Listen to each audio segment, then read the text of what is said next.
I'll show the activities and that about the privilege. So I'll show that in a minute. And Heather, the Deaf Phoenix with Stephanie will need permission to share her screen.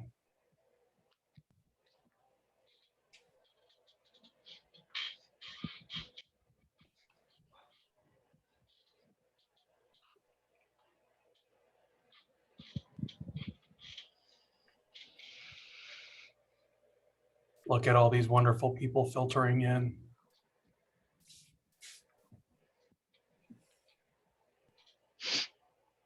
Thank you, Heather. We'll need the PowerPoint. You have to share the screen so we can run the PowerPoint from our side, okay? You have co-host ability, so you will be able to do that.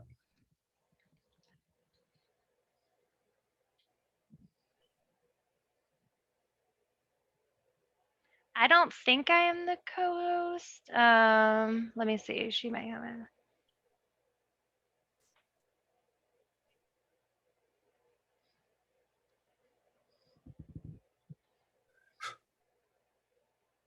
No, it's not her. Do you need which account needs that permission?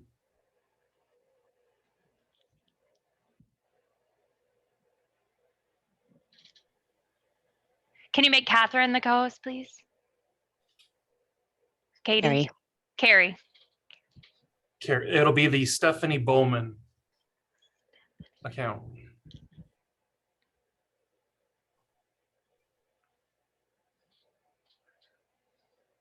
Thank you. Okay.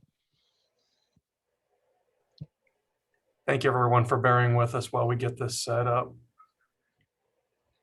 Do you want to test? Great. Do you want to test that first? Just sharing your screen? Yeah, we can go ahead and test. Yep. Okay, great. Yep, it's working. Perfect. Yep. Yeah, we can go ahead. That's great. Okay.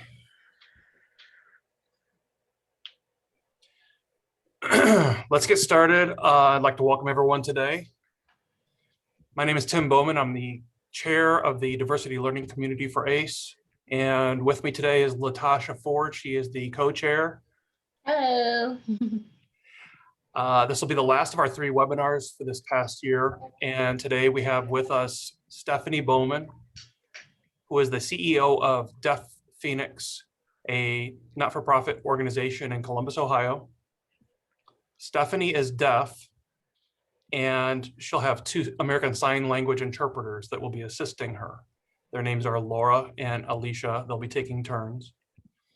In American Sign Language, the sign for applause looks a lot like jazz hands. So let's give a warm welcome to Stephanie. And the screen is all yours.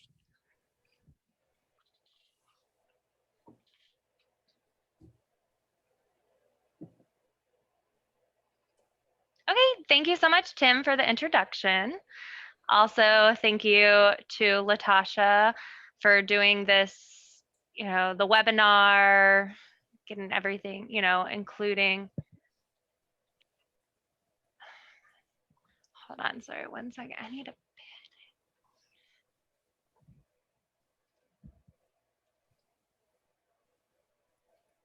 Thank you for this opportunity with ACE and inviting Deaf Phoenix to be here and share our experiences and working with the deaf community and partnering with all of you. I'm very looking forward to that and partnering to support everyone. So the presentation today, it's going to take about an hour and a half left.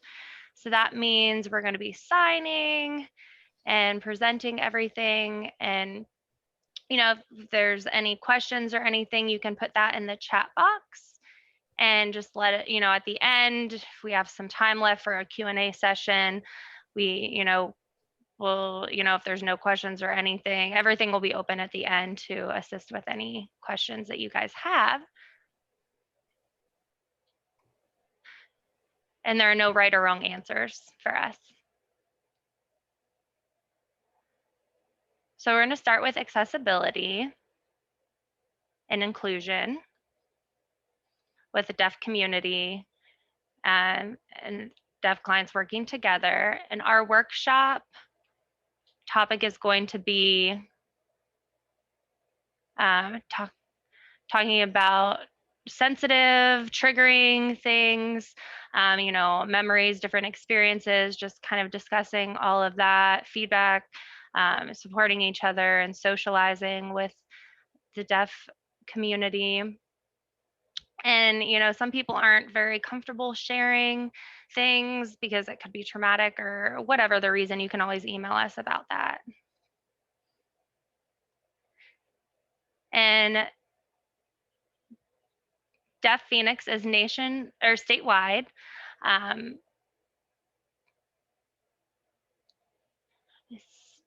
Sexual assault, domestic violence, different partner violence, just different things all kind of included in what we do. And we have some training assistance and support and like having supportive allies in this community. And then OCIS is the office of, OCJS.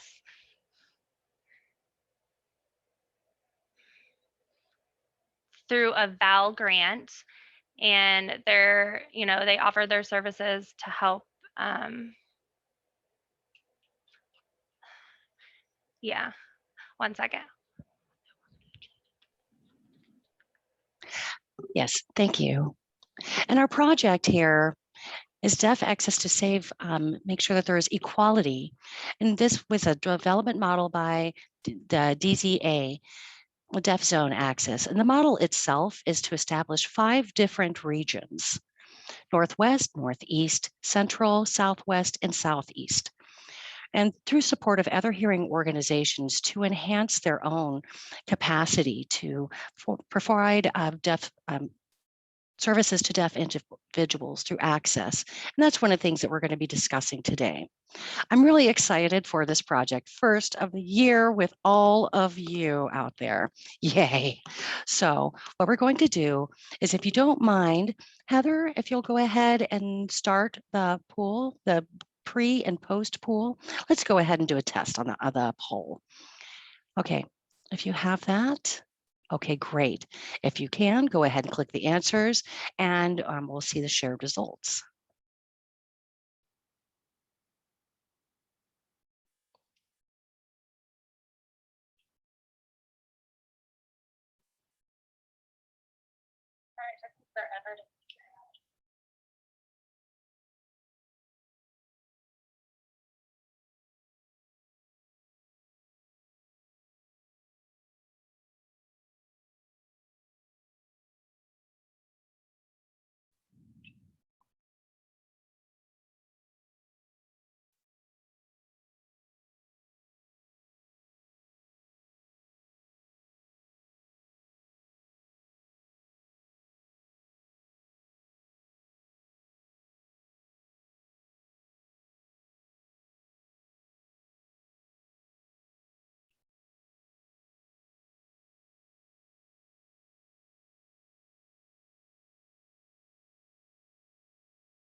We'll take about a few more seconds here to finish up the polling.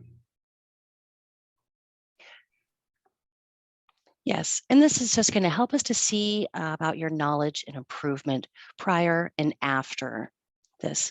This is not a test. There's no negative, there's no negative responses within this poll.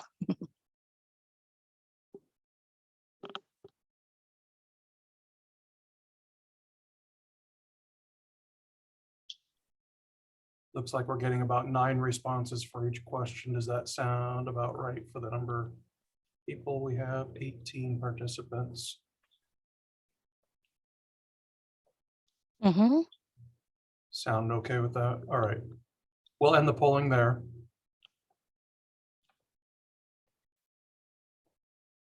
We'll do that again after the presentation as well. Mhm.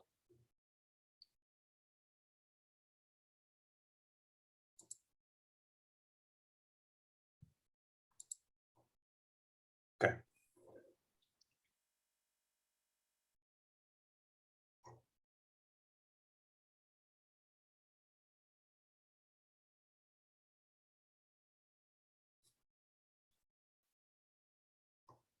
All right. Thank you. Now let's see, can we share those results? Is there a way that you can scroll down so that we can be able to see the other ones as well?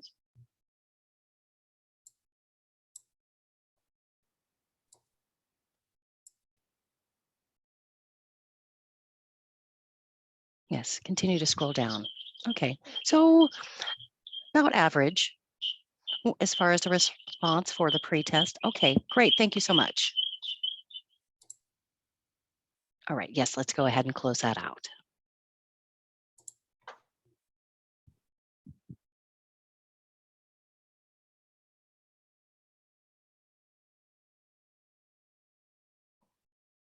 All right, so we'll continue with the PowerPoint. Okay. So what we'd like to open with is this quote that what we can do, what can you do to promote the accessibility within your work in accordance to inclusion, diversity, and equity principles? And you can go ahead and type in one word in the chat box, maybe 1 or 2 words, if you wouldn't mind, as far as what you can be able to do to promote accessibility.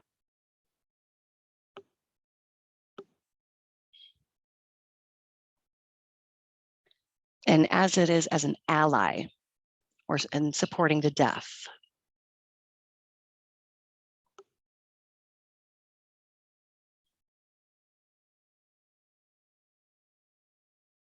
Okay.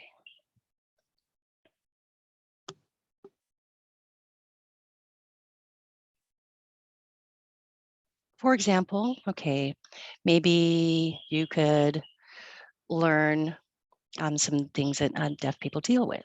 Okay, issues that deaf people deal with. Yes, it's great. That's a really good start.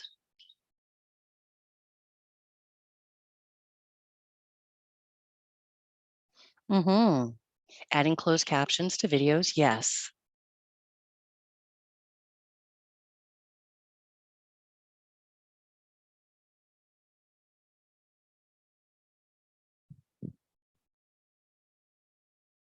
And realizing that making mistakes is okay.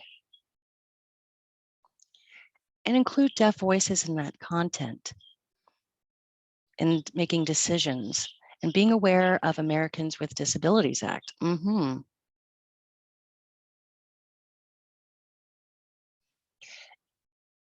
these are all portions that you can bring to the table so that we as a deaf community are included. Yes. All right, seems like that's it. Great feedback, great feedback.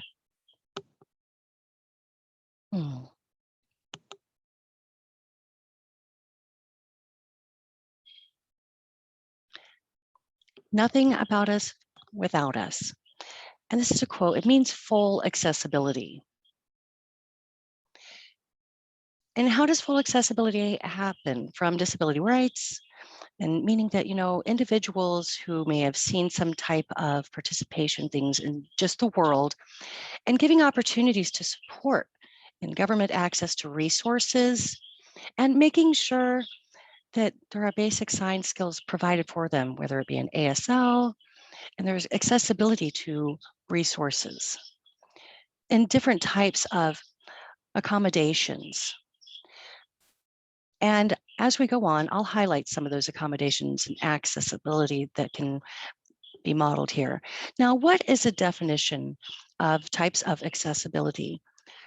Disability rights, it means when somebody comes to the door to receive services, how often do people come and contact you for services? Also, what type of programs do you have set up for direct services, for training, technical assistance, for any type of services that may benefit the deaf and the hard of hearing, may benefit a person's life, and to have a balance of these resources.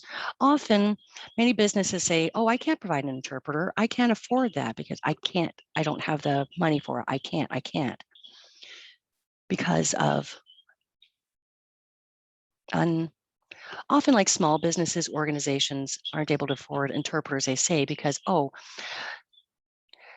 it's going to cause undue hardship. So what do we do then? How can how can people find ways to be able to pay, to apply, whether it's Title 20, apply for other type of grant funding in order to support that, to defray the cost of interpreting, so it shouldn't be a barrier. It is a federal mandate under ADA for universities and colleges, or anything that's federally government oriented, to have access to apply for this. And also, if you'd like any more specific information, then you can be able to find this information at the nad.org/ADA25. That'll lead you to some places for questions and answers, feedback, and specific resources for that. Now, about technology. There are laws to help to understand, to have accessibility to different ways, whether it's through the Civil Rights Act, Rehabilitation Act, Section 504, all of these, for children, young adults, all of these people, from employment to finding interpreters for these. There are many different laws that for individuals to support them. When we go in for services, we say we have the right, these are the rights. These are the keys. So these are the pieces to be able to provide for deaf people, individuals. Maybe someone who is has dual diagnosis, who are deaf and disabled as well. And for these local agencies, or there are disability rights agencies or victim rights organizations, there are resources for you. If you're feeling like you're struggling with specific things with the law, you are responsible for this accessibility. And for example, we need to make sure that there are people are following, especially in,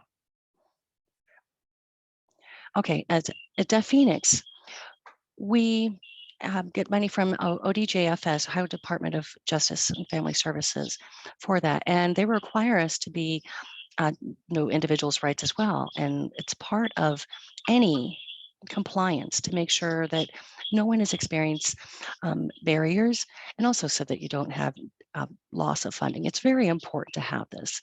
And also to gain public trust from the deaf community as well. So this pop quiz here, again, if you'll type in the chat box. So what do you think? What is an estimated number of deaf and hard of hearing people in the United States? Go ahead, A, B, or C. And don't click on it, just put it in the chat box.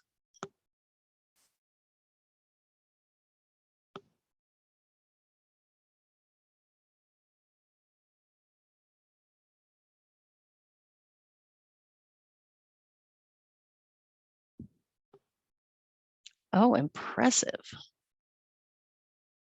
Yes, impressive. The answer is A.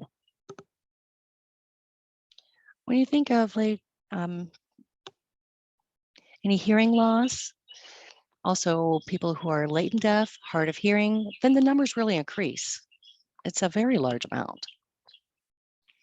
And that number, you don't usually hear like different colleges, universities, organizations saying, oh, well, we don't see any deaf people. They don't come into our door. We don't provide services, but that's not true, because the community needs to be engaged.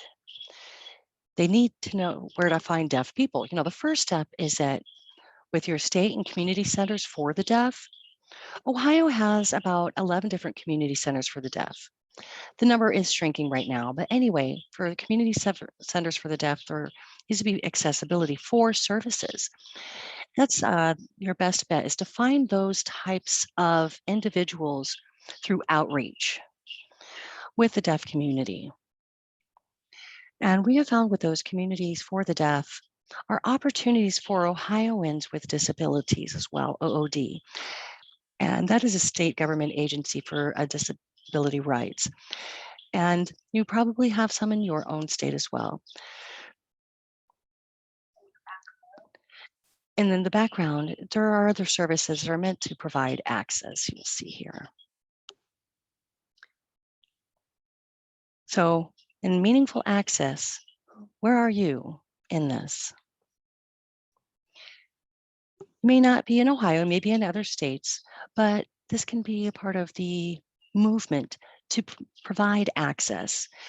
And Deaf Phoenix has realized that deaf people go to colleges, universities, or other organizations for NTID, with other nonprofit organizations to get these services. It's part of a model where it's all collaborative.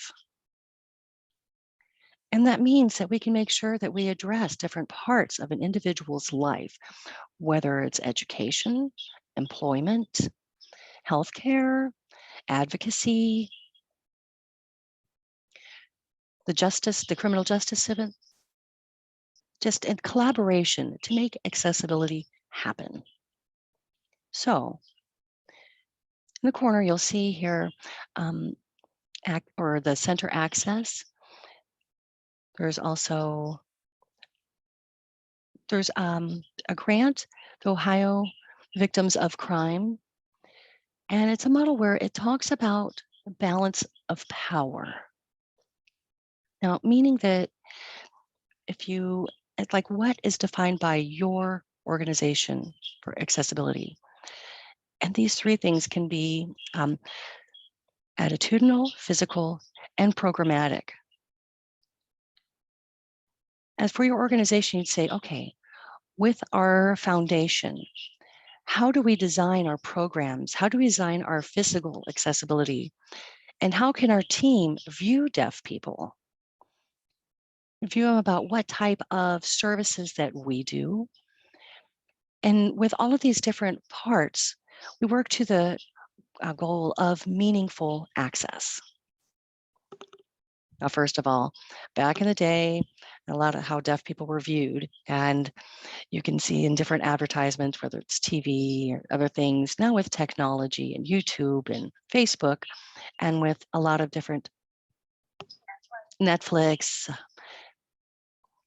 and there are different pictures of people across time as you look these over. And the attitude can be something that shapes our inner bias. But then also it influences our behavior and how we interact with deaf and hard of hearing individuals. Back in the day, when I was born, deaf people were called deaf mute or deaf and dumb. And deaf people weren't viewed in a positive way. And now that attitude has shifted. But still, we are seeing that attitude itself. It still persists, where opportunities for employment, opportunities for access are still an issue. And it comes from the attitude of folks who model these programs and shape the accessibility through their own creations. Now, when we're talking about attitude, it can lead to privilege. And with privilege, there's an activity that we're going to do here. And I would like you to hear the interpreters read these highlighted areas. And I want you to think how this may have affected you. Okay, and also you can type any comments you have in chat if you like. Okay, go ahead, interpreters. Do you want me to take over? Yes. Okay. Able to have full access to communication with parents and family in their native language without any barriers and share the same cultural values. can freely engage in lengthy conversation with family, friends, coworkers, neighbors, strangers, without having to bring a paper and a pen during social or holiday gatherings.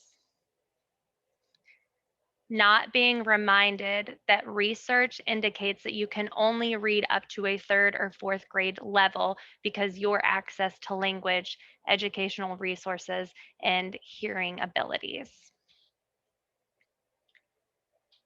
Able to spontaneously attend musical shows, plays, cultural events, education lectures, and view PSAs, vlogs, YouTube, and on the internet without requesting an interpreter in advance. Not having to remind family members to turn on closed captions on their TVs because they're being told it interferes with their entertainment. Not having people come up to you and trying to be funny by mimicking your language and wishing that they could learn ASL, showing cute baby signs of cookies and milk. Not having people correct your pronunciation of words or praise how wonderful your voice sounds like a hearing person and what an inspiration and miracle you are. Not having to sit up front to lip read and trying to understand the classroom teacher or speaker when they turn their back to write on the chalkboard. Able to have direct communication with peers, classroom teachers without using a sign language interpreter for 8 hours on daily. One second.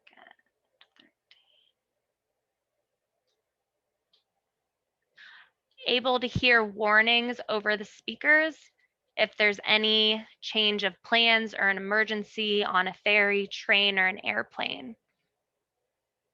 Able to access the drive-through to order your meals through the speakerphone by your voice at any time. Able to receive fair customer service at stores and restaurants without being stared at or passed over to the next representative or talked down to with an over enunciated speech and raised voice because your voice has an accent while wearing a mask. Being able to place orders and access resources without being hung up on people who don't want to deal and think that you're a telemarketer. Not having people turn to your interpreter to complement their skills and ask about ASL classes or ask about their profession, request consultation services, and walk away without acknowledging your presence. Not having your intelligence automatically questioned upon hearing your accent or when there's a voice errors, selection of basic words by non-qualified certified interpreters during a professional presentation. Able to go to a doctor's appointment and then have privacy without using an interpreter who's familiar with you either in person or a professional setting.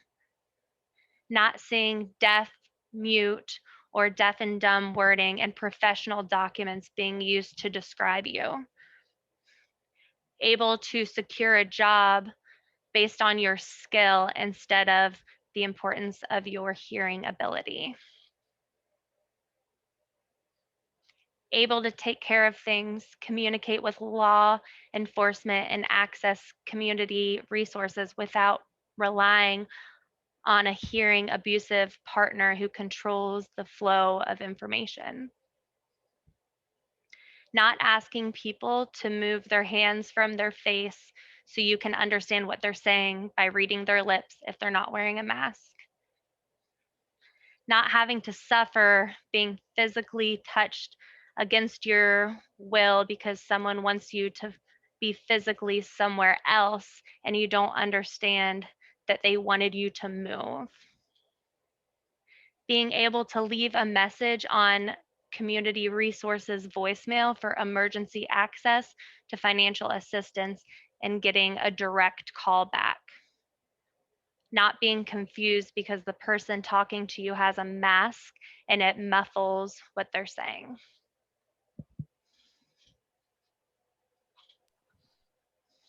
Thank you. Thank- Thank you so much for that. Thank you, Laura. So talking about privilege and experiencing every day, you know, what you guys typed or your statements that you wrote back to us, you know, it really touched my heart. And, you know, in the chat box, you know, it's how you're listening to, you know, those comments that really, you know, it's really great.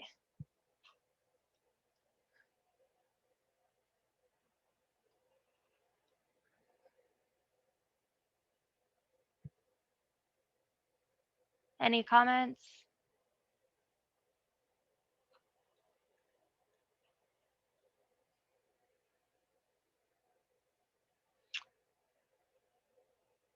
So one of the things with privilege that people don't realize is having access to simple things.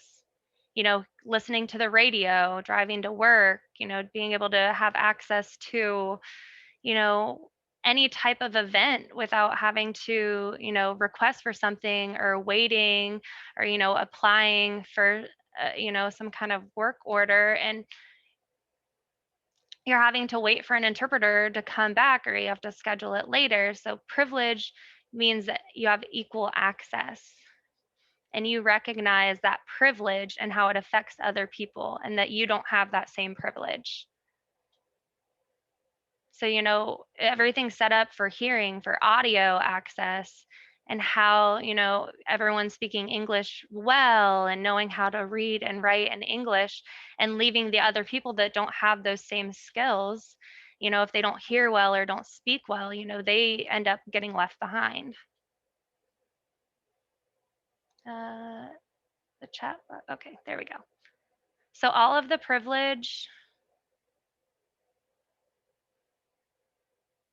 So the privilege from that, you know, it's experiences that happen every day, you know, with race, ethnicity, gender identity, and age. You know, you get labeled, you know, for different things, socioeconomic status, but it also includes, you know, the privilege and what you can do. You know, there's YouTube. How often do you see YouTube? It's not captioned. Now, you know, it's starting to have a little bit more captions, but not very well. And, you know, you look, when you have a PowerPoint, you learn more in depth about privilege and the impact from that and how, you know, the deaf community experiences those things. And, you know, we got to use privilege for the greater good. Next. So for accessibility as a whole, you know, to understand that meaning, you know, the concept of inclusion, diversity, biases, it's important to understand the history, you know, of deaf oppression and, you know, generational trauma. And, you know, deep inside us, you know, there's a little d and a big D with the deaf community. You know, if you grew up deaf, grew up using sign language, you might be considered the big D deaf. If you know, label yourself as maybe hard of hearing or having just a minor hearing loss or things like that, it might be considered the small d. So it's related to our history with school and with family members and how we grew up. And trauma itself, you know, it's been going on for over 130 years. And you can see the picture. There's no deaf, no hear no deaf, speak no deaf, and it's generational trauma. You know, we're taught that, you know, we're not, you know, good enough. We need to become more like hearing people. We need to act like hearing people. I need to know how to speak. And, you know, that's what's going to get us accepted ongoing in life. But, you know, 130 years of deaf oppression and the identity of has been it's been traumatizing for all of us. You know, the structure of how we've gotten to this point in life, you know, it started back in the 1700s at Martha's Vineyard. It was a deaf community that started and grew there until 1952. You know, over 200 years, had a deaf family that was together. You know, they had deaf children, a lot of hearing children, and they developed Martha's Vineyard Sign Language, MVSL. And that was, you know, that community just started to grow, and it showed the importance of using sign language and, you know, being deaf and, you know, being bilingual, and the importance of, you know, deaf and having that native language. So, you know, it also, most deaf schools were founded, you know, Gallaudet, the school for the deaf, the president at the university, you know, also his son, you know, got really into establishing deaf schools. And there were set up about 22 deaf schools, you know, teachers that were deaf. You know, everyone was learning sign language, and, you know, be able to feel like you had that support and the membership in society.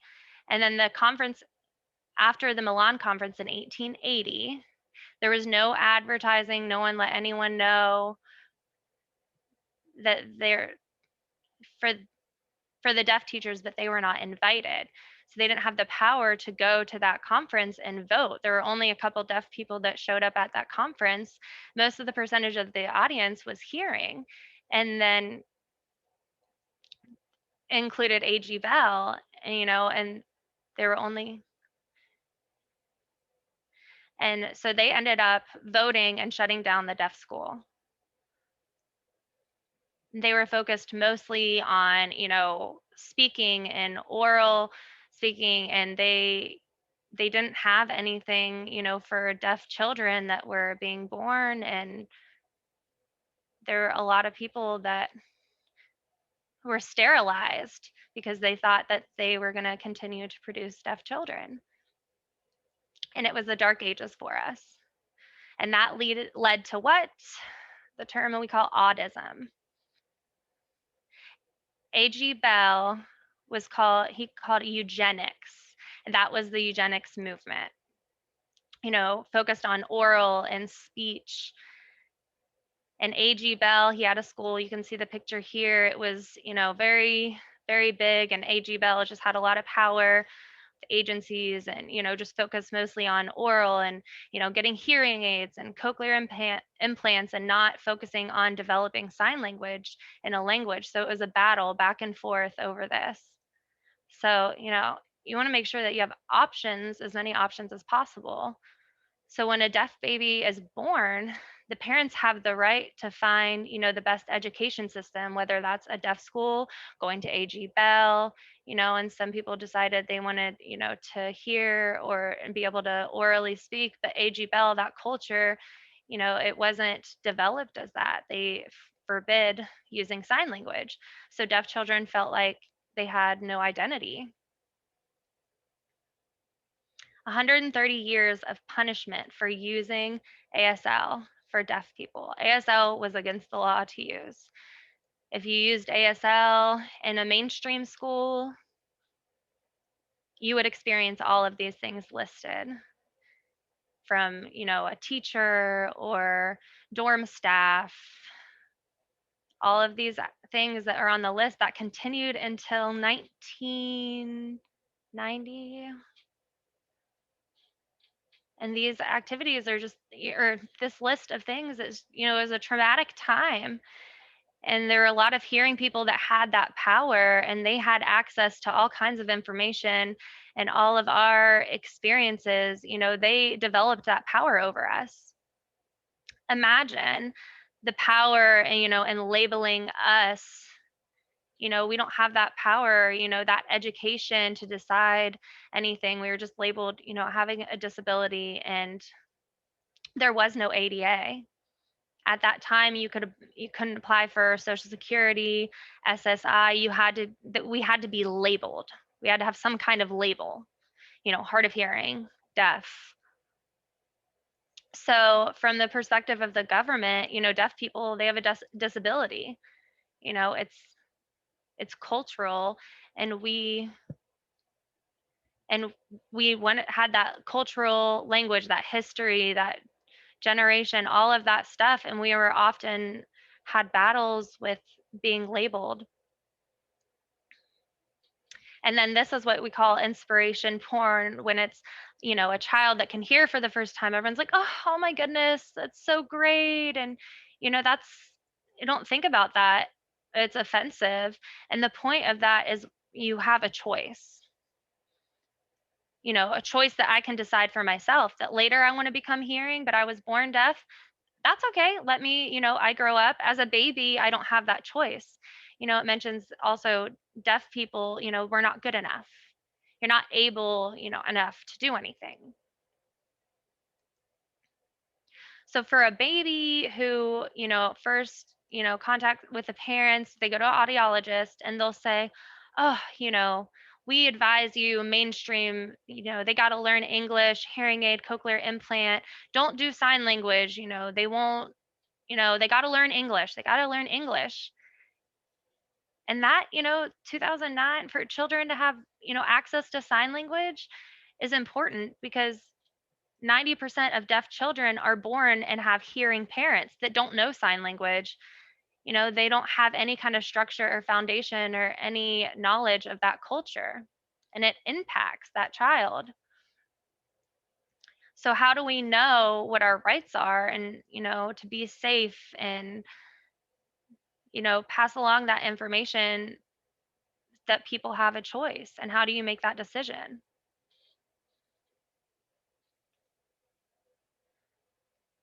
So, one word to think about. So there's autism, and then there's another one that's connected to taking away language, meaning, language deprivation. Saying like not sharing information, or not having, they're not mature enough, or, no equal access to that sign language. They don't know how, how to support the children, deaf children, in that language. It's about being safe and having, we have a lot of survivors. They range, on a big scale, and 4 to 10 times more often are they a victim of being victimized. So, children could be victims of domestic violence, sexual abuse, anything like that. It ranges on, there's 8 different kinds of victimizations that can be reported. So, that language deprivation, it provides that barrier to different resources that they could have in different education.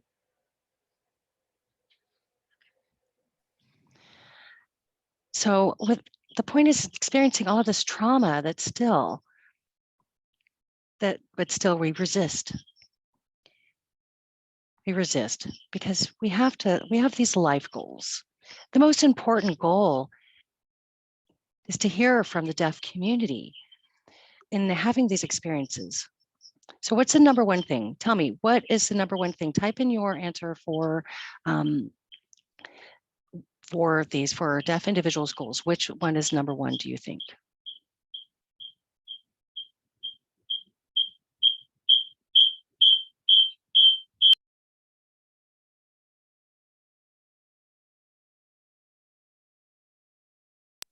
Access. Access, independence, yes. Independence. Okay.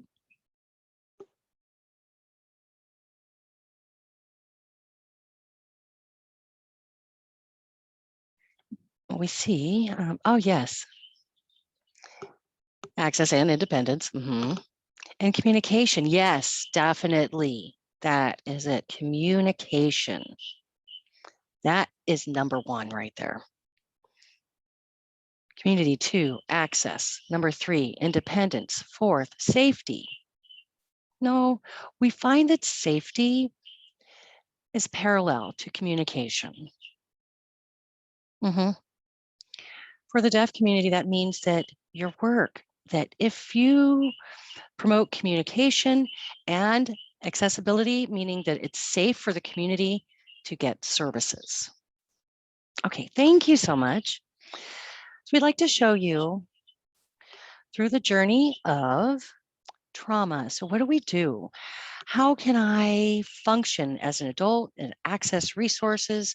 How do I start? Starts with body. How do I identify as myself?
There's no sound on there. Okay.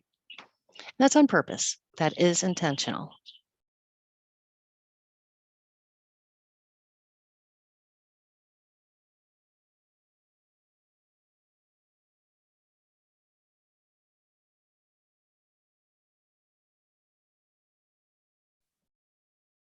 We decided to do it this way to have that experience of taking things in visually and just so that you could be able to get that without the sound. That's how our community is. Now that when Switched at Birth, when that came out on TV, the deaf community was like, that's me. That's my experience. That's who I am. Oh, all the trauma, but then also feeling validated as a person, meaning this is my identity. And we're not defined by one label. And instead, it's part of this intersectionality. This is how my culture is defined, but then depending on my profession, my personal journeys, my experiences growing up, and hearing the word hearing impaired, but actually I identify myself as a deaf person.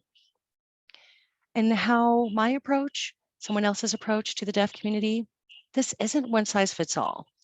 Because some person may have some other lived experiences that differ from another person. One person, say, from the Black deaf community compared to another person from the white deaf community or the Latino deaf community have varied experiences. And with those lived experiences can also shape their identity as well. So in accessing the deaf world, there is culture, of course, and it's how our deaf diversity may look. And we see this hierarchy.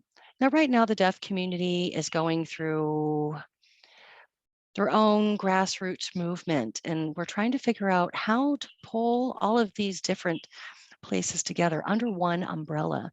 But at the same time, we do recognize that, yes, there is a hierarchy in terms of how deaf are you? Oh, what deaf school did you grow up with? Is your family deaf? Do you use sign language, ASL, or English sign language? And how much access do you have to English? Does that mean do you have power and the respect from the deaf community? No, it does not.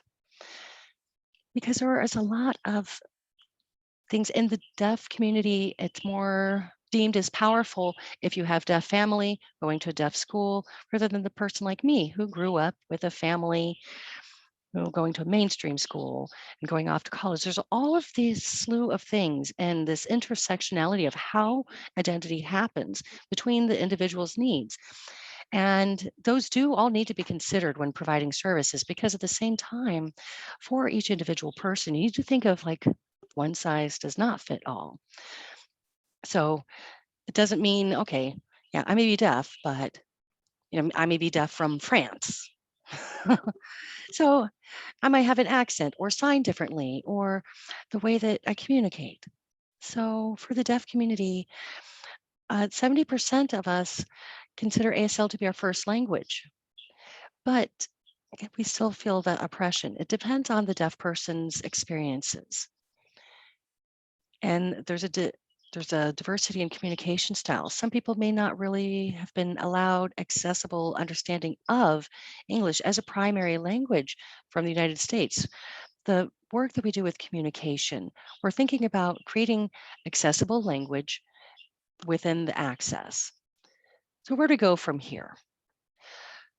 The deaf community relies a lot on body language, your facial expression, if you're keeping a very plain face, looking off to the side without eye contact. For me, body language is about 90%, 80% of communication. The other 20% is verbal. If you see a person that you notice before,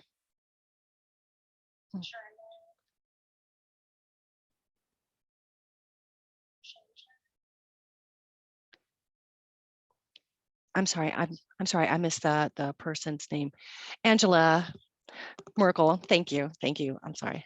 Yes, Angela Merkel, her body language is very expressive, but her face is blank.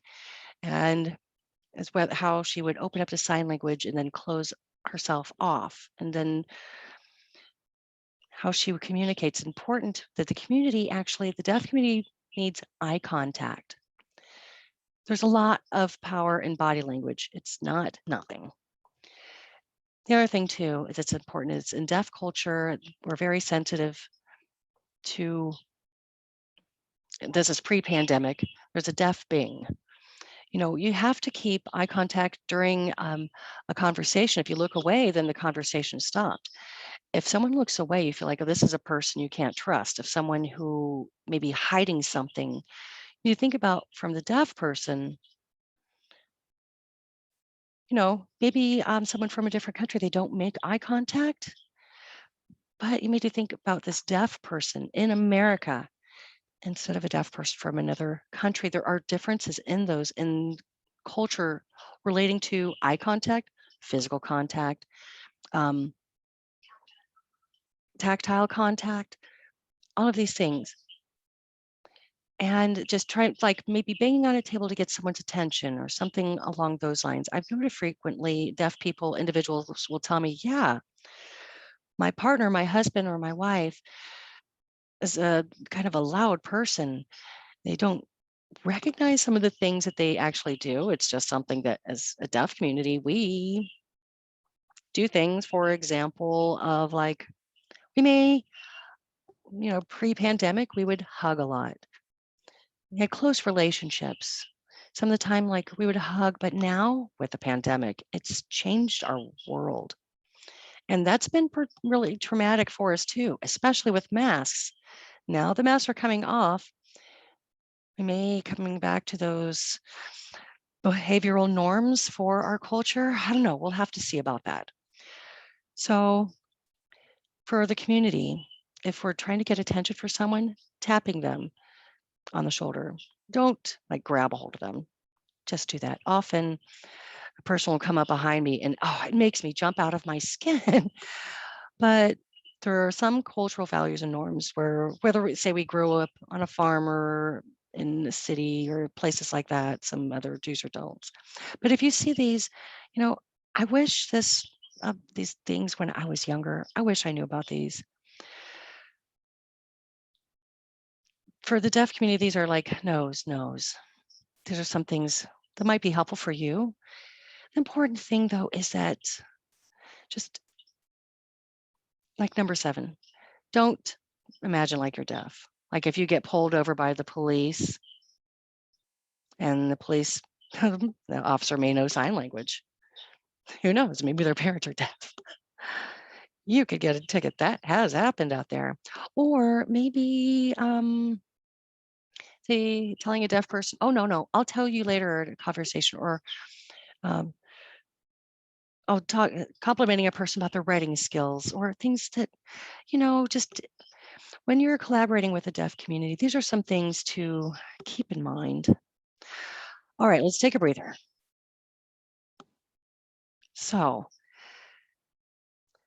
there's an anti-oppression framework, and this is just on the surface, but I want you to understand some of the things from a community perspective. We're talking about how important accessibility is. We also need to recognize the balance of power from the hearing community, being able to decide how we can access resources, and that's autism. Talking about how we speak, how everything. Now, if you want to be an ally in these days, you need to join the movement. By being our ally, you may have in the past, but the most important thing that you can possibly do is be culturally humble. Say, hey, I'm learning from this point in my life. I may not be aware of things, but I need to check my inner privilege or bias and be aware of the things that I do today on a personal level, but then also on a business level. And to make sure that I include deaf individuals with the hearing agencies, include the deaf agencies on our board, become allies and collaborate in projects. Now, there are different approaches to this. Now, when we talk about the concepts today, for inclusion, diversity, equity, and balance, there's one sense that you may have heard: an apple day keeps the doctor away. Now, if you see these things, these different words that we have on here, what if a deaf person who English isn't our first language, we rely on ASL, we may not be able to understand what these things mean? What, an apple a day, is that going to save my life? What, how? Okay, we're trying to figure these things out. And we need to find these are audiologically based, in all of these words that may not have the same meaning in ASL. So when we're talking about inequality, we need to think about the concept of language deprivation and how accessibility there's a disparity there. When you see the person looking up at the tree and they think, oh, if I eat this apple, this could help me to live.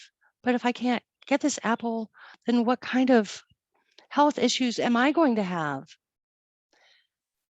But if a person knows how to get that, and the deaf person doesn't know how to get that apple because of skills or not being taught and having access to all of this information in the first place. And what does this look like? What is inequality like in getting this information? Now, growing up, things were designed like brochures, books, different types of stuff for activities and communication. Now, imagine myself being a deaf person.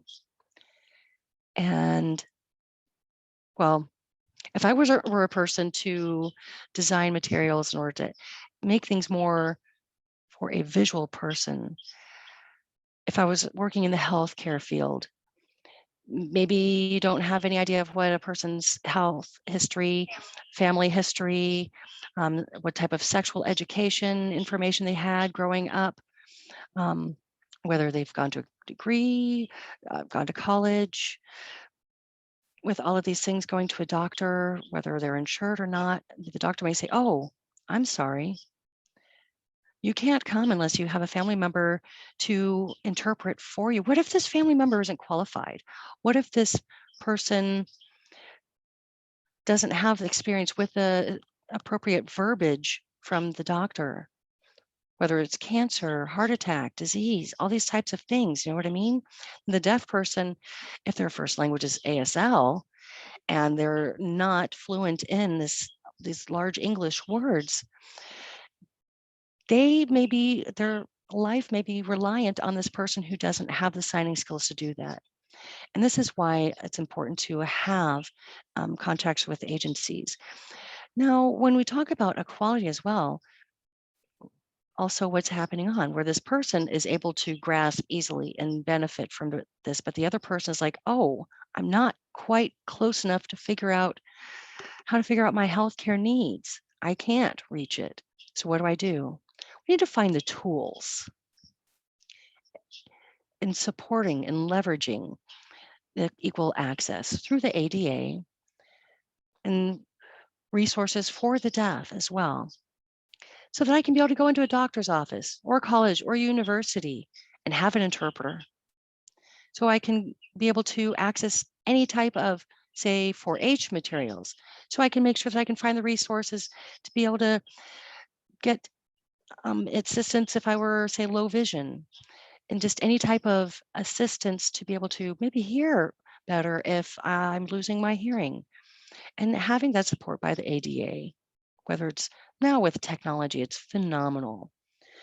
There are requirements now for building in accessibility into smart TVs, having readily captioned things, technology that can be able to connect to other technical things like GPS or computers. Now, back in the day, whether it was a person who was driving, say, maybe a semi-truck driver or a person who was driving for deaf school, for over 30 years, deaf individuals were not allowed to drive the school buses. You know, they had to have a hearing person to drive for the children for the deaf schools. But then the ADA, the law has changed to allow deaf drivers to drive the cars and the buses and everything. And that way, then there is linguistic equal access as well. But it still isn't equal. It's not. We're setting up the paths towards equality, meaning that a hearing person may be able to access, but then deaf people aren't in the same way. So what is equality? Okay, if a hearing person is able to climb up and reach this, I have the privilege to access those things, to understand English and the concepts that are going on and having these skills, whereas a deaf person, through community support from the government, to be able to build themselves up, and maybe with other deaf programs as well to provide some of this support to get up there. Now, Gallaudet University in Washington, D.C. is the oldest deaf university in the world. And what they did is they applied for the NIH, National Institute for Health, and for a grant to be able to millions and millions of dollars in order to be able to establish a program, the Center for Deaf Health Equality, Equal Access. And so the deaf researchers were able to come together in order to gather data from interviews and research on deaf healthcare needs. And from that, they were able to create videotapes of different issues, whether it's depression, heart disease, cancer, with all of these different places, so that deaf people could learn about healthcare needs and resources and demonstrations and models and see what things actually look like. Here's just a sample of creating equality in healthcare. Okay, hold on a second. I'm going to go ahead and before I do, technology is just amazing for us. And the reason why is that now we have deaf newspapers called the Daily Moth. And you're able to find that on YouTube. The Daily Moth, they have interviewers who produce all of their own news with videos, and you can be able to see that. And it shows individuals or the doctor himself is a CODA whose parents themselves are deaf, but they are talking about masks coming off during the pandemic. Okay, here, go ahead and roll it.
Mhm. Okay. Oh, oops. One advertisement. This is just an advertisement for Sorensen. It's a video relay service. And now we're back.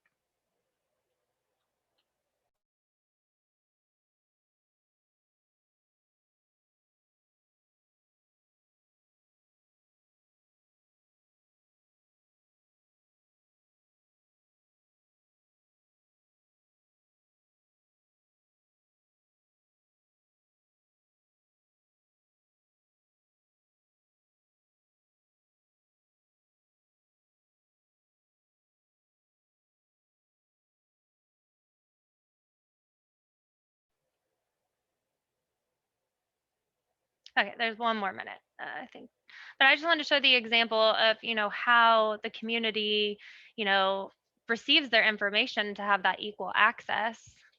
So now the last concept is justice and what that looks like. See here, the hearing person, they're still, grabbing, and the deaf person is like, oh, okay, built wood, made a ladder, so I can, have that same access to get an apple. What does justice look like? Well, for example, Ohio, we have been continuing to, Ohio changed the code. I think they had a couple different statements, the deaf and dumb, deaf and mute, retarded, mentally retarded, and, a bunch of terms like that that really labeled people. And it was often used to not have resources for deaf community. And for us, you know, Deaf Phoenix and other agencies that are all kind of working together and collaborate to change that terminology, and also, to change some of those statements. That's justice. Taking those negative words, those traumatic words out of our vocabulary and changing that language. Psychologists today, they, write deaf and mute. And that word is just, we don't use that as a barrier. And, we have to have that equality and that justice and what it looks like. So this, talking about communication and access for a deaf person, what you see, from my work, it shows you right here in this diagram of a deaf person. Most of the time they'll say, they don't have that same access to education. And, that becomes a function of the agency.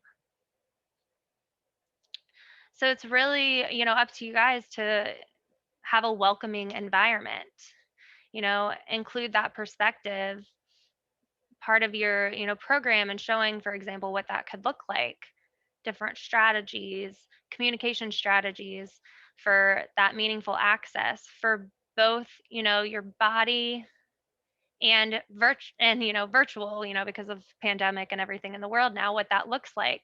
On your website, do you have a link that you could click and fill out that have, a person signing or interpreting your videos? Do you have captions on your website? Is it, accessible to all? Because if deaf people want to come contact your organization, how do they do that? Or if they want to go to your university or your college, what do they know that you have, accessible things or interpreters? And, if they try to leave a message for you to call them back or have that kind of access to communication, it's really important for your organizations to have. So, for example, like now when I go back to work, like, okay, does that mean I'm permitted to go into the office? Who do I contact there? Or, having that access for a college student, you need to know, it's like Sorensen that we saw on there, that video relay service, that's free. That's a free thing for deaf people. It's a resource that they have. The department of your schools should have that too, and have access to different resources for deaf individuals. So if a deaf person contacts you and you say, okay, they say, I need your services. First question you need to ask yourself is, does my agency, university, college, whatever that was, who do we contract with for interpreters? Or do we have that accessibility that we know what we can use to have an interpreter? Contact the community. There might only be 1 or 2 agencies in the area. So that means that deaf person might know an interpreter. So you need to make sure that, they're interpreting, if they have a preference for the interpreter or they have that background. And, it's not normally, so sometimes, having an interpreter there might be a little bit of a lag time. If there's like a meeting and it's 60 minutes or something, you would need 2 interpreters. So then how does a deaf person have, accessibility for people that have other disabilities? Other things that you might not think about. So say I go into a building, what does that look like for me? What kind of, representation do you have for me to know if it's all inclusive or if it's just more for hearing people and it's not accessible for deaf people? In Deaf Phoenix, we have a program, and what we focus on is multimedia and social media. And it's a program where, on Facebook, or we have, Instagram or Snapchat and different kinds of social media that people can contact and have access to us through. Maybe a hearing person has, that education, but, a deaf person doesn't have that same access. So this video kind of goes more into that.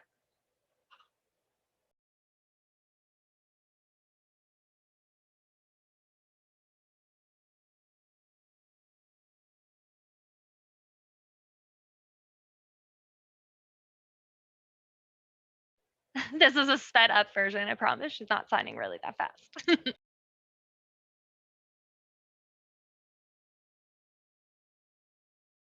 And this is someone with an ally.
So those videos are, for equality in the community, having an advocate and also, having a deaf community member provide education on different topics. If it's different kind of warnings and dangers that can happen. So, the deaf community really relies on visual aids, and using, Facebook can show, different things that are going on throughout the day, and having different kinds of services, and showing showing showing the community, that relationship. And if, you know, having that deaf representation to showing us that, we are not alone, and it includes others. And then we also have an activities of different issues in the area that are showing through sign language. Different that we use for healing and recovery.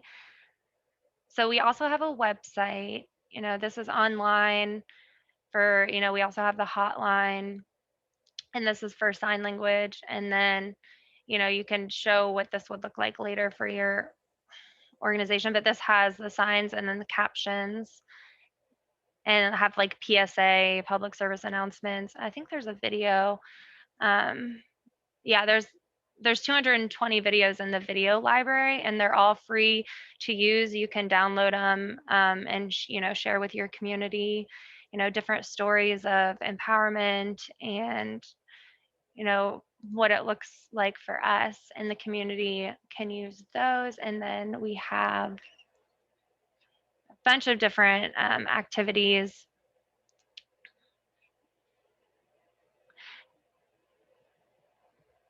And we very much rely on, the money, collaborating and working with other organizations, and, having that collaboration. If someone has a traumatic experience and they're scared, and, what it looks like, they think they're going to get judged. No, we want, you to come to our table, and, we want to be at your table too, and have that relationship, experiencing growing together and building that relationship and partnership, so it's a more comfortable to work with. So there's a lot of different organizations, hearing organizations,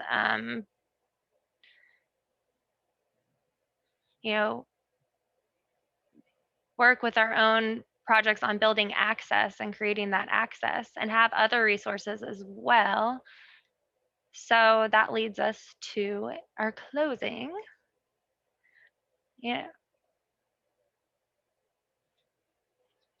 Oh, we'll switch out. Yeah. So I know there's a lot of food for thought going on for you. Now, earlier, there were specific things we had been talking about. Now, I'd like you to tell us in the chat box what you think you will be able to do on your own.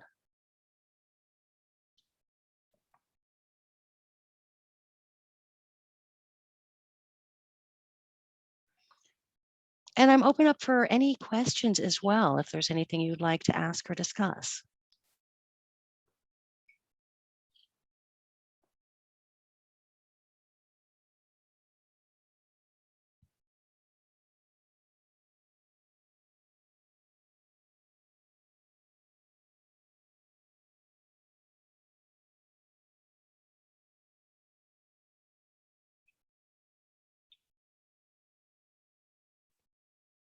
Okay, so let's go ahead and get started with the post poll survey. Let's go ahead and pull that up.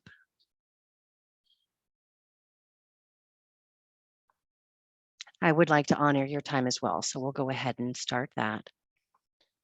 And you can contact us by email as well, and I will leave that up at the end.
Okay.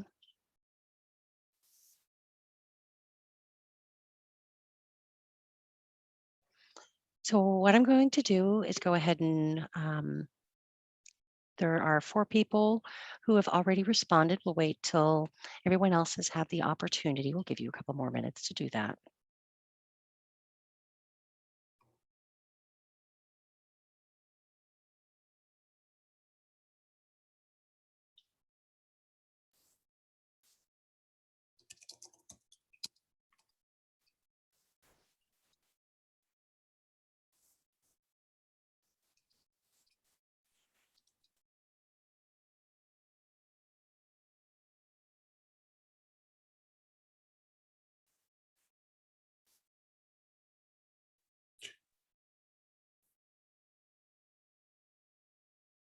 There may be a few people who are unable to participate in the poll. Some are joining us through their cell phones and whatnot. Okay. And the polling there will show the results.